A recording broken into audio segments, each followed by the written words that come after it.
There is a database sitting online right now, completely free, completely public, that nobody told you about in school. It was built by scholars at Harvard, Emory, and universities across Europe. It took decades to compile, and buried inside its 36,000 entries is something those scholars never intended to find. Something that lines up, port by port, region by region, with a prophecy written over 2,000 years ago. Not metaphorically, not symbolically, geographically. And by the time this video is over, you will never look at a map of West Africa the same way again. Stay with me, because what I'm about to show you starts with a question that nobody seems to be asking. Everyone who has studied this topic knows that Portugal found a region on the West African coast in the 1400s and labeled it on their maps with a name that should have stopped historians cold. They didn't label it with an African tribal name. They didn't label it with a Portuguese invention. They labeled it, in their own handwriting, on their own maps, Whydah, sometimes spelled Jada, sometimes Whydah, but phonetically, unmistakably, Whydah, the territory of one of the 12 ancient tribes of Israel, sitting on the coastline of West Africa, documented by European cartographers 4 centuries before anyone had a reason to fabricate it.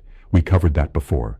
That ground is established. But here's the question that piece of evidence demands and almost nobody follows through on.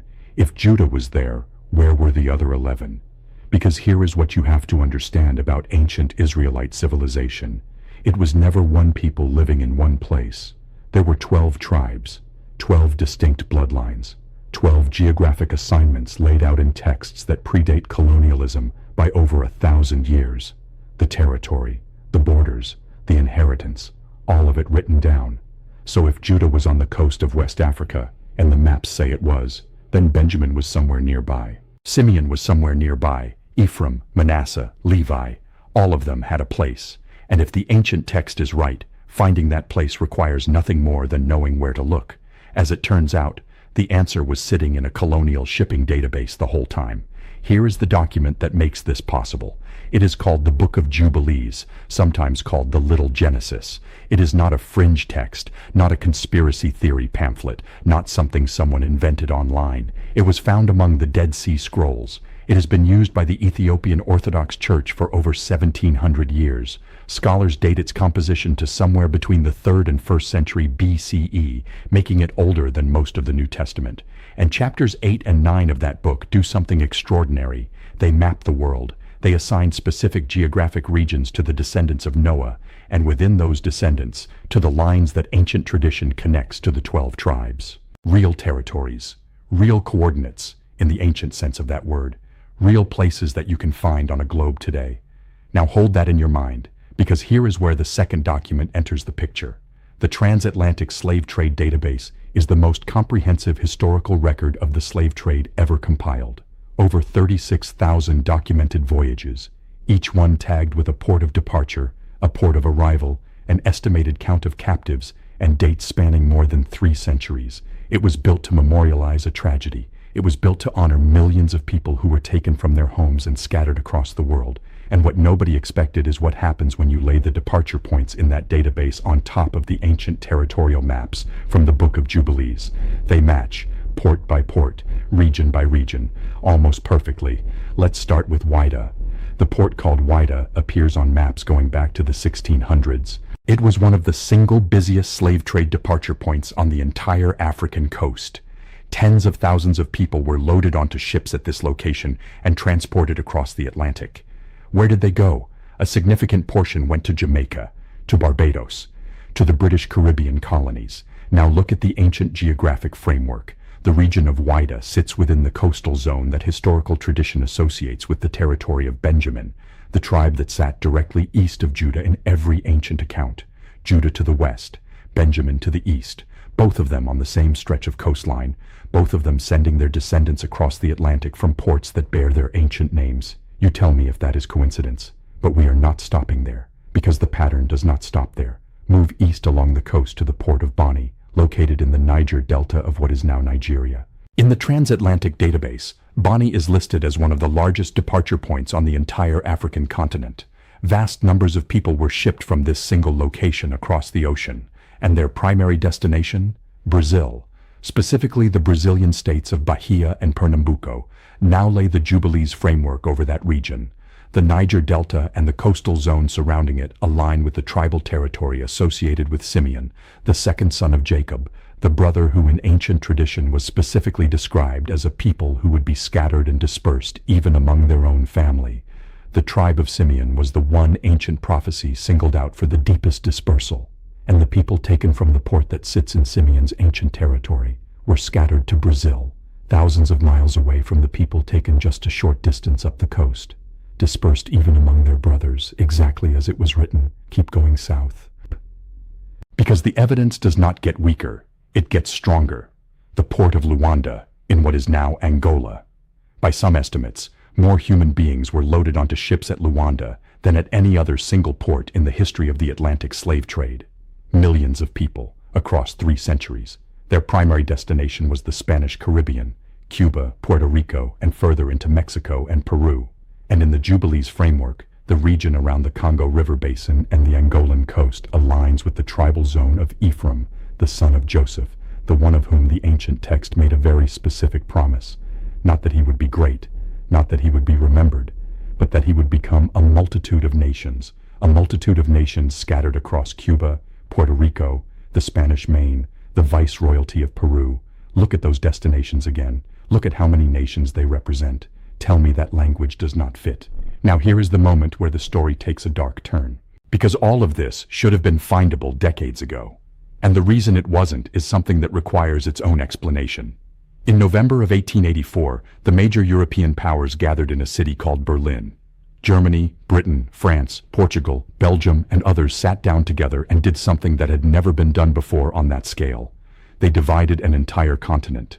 They drew lines across territories where they had never set foot, assigned land to crowns that had no claim to it, and produced what historians call the General Act of Berlin in 1885. The conference is well documented. The history classes usually stop there, but here is what they almost never tell you about what came next. After Berlin, the names changed. Not just the borders, the names, the entire geographic vocabulary of the West African coastline.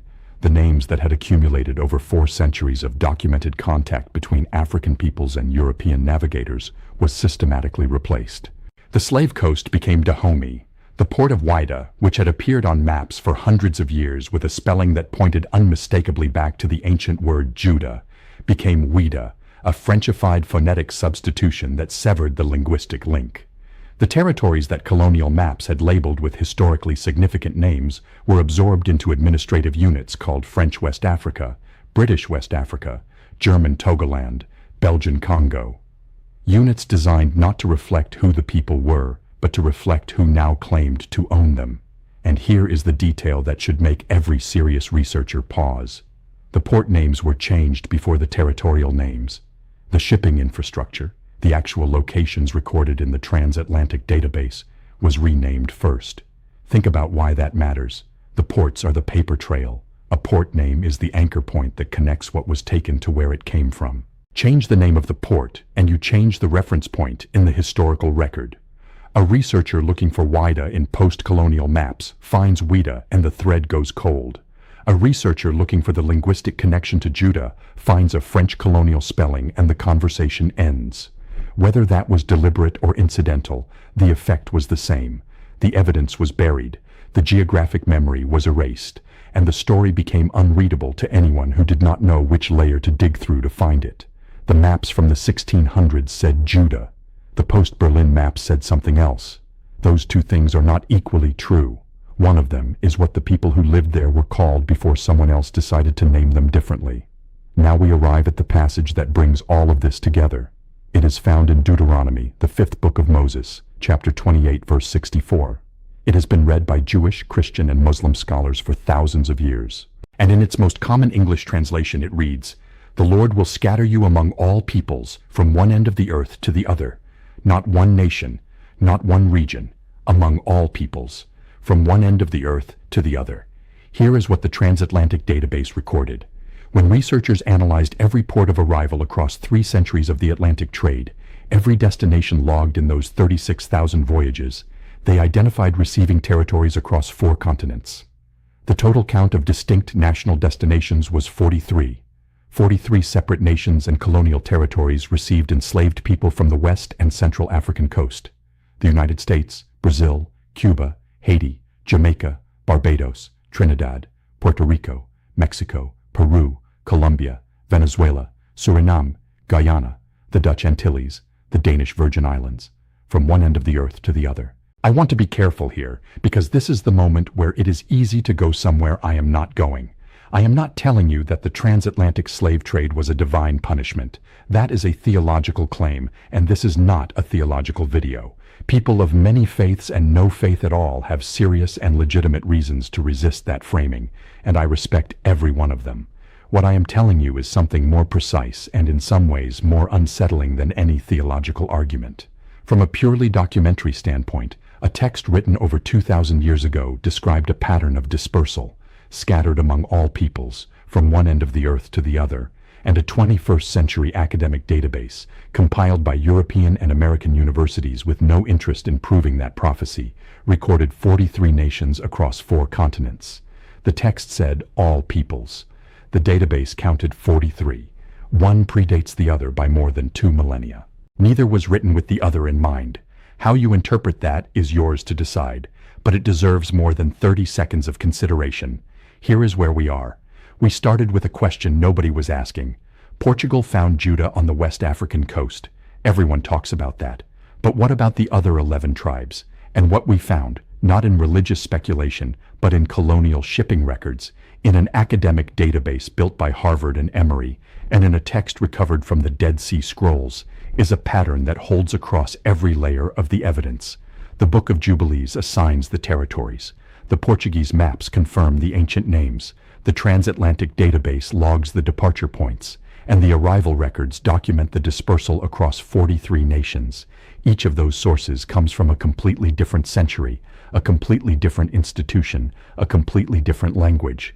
None of them were in conversation with each other. And yet they tell the same story. 12 departure zones on the African coast, each one sitting inside the ancient territorial boundary of one of the 12 tribes. 43 nations of arrival spread across 4 continents, a text written 2,000 years before any of it happened that described exactly that outcome in exactly those terms. That is what the evidence shows, not what I want it to show, not what any one tradition wants it to show. What the documents, the primary source documents that you can pull up yourself right now today for free, actually say when you lay them next to each other and read them honestly. Some of you watching this are going to push back. Good. Push back in the comments. Bring your sources. That is exactly how this is supposed to work. Some of you are going to feel like something you always suspected just came into focus. That is valid. But do not stop at the feeling. Go verify it. The Slave Voyages database is free and public. The Book of Jubilees is available in translation. The colonial era maps are digitized and online. Go look at the primary sources yourself, always the primary sources, and some of you are going to sit somewhere in the middle, fascinated, uncertain, wanting more. That is exactly where serious inquiry lives. Stay there. History is not finished. The story of who these people were before they were taken, before they were renamed, before their ports were renamed, and their territories were absorbed into colonial administrative units that erased 4 centuries of geographic memory. That story is not finished. And questions that are not finished deserve to be asked out loud. The evidence was never destroyed. It was only buried. And it has been waiting, in public databases and digitized archives and ancient manuscripts, for someone to come along and read it the way we just read it today. The next chapter goes deeper. We are going into the linguistic evidence, the actual words, the root sounds, the naming patterns that survived inside the cultures of the diaspora across all 43 of those nations. The evidence is still there. It never went anywhere. It was just waiting to be read.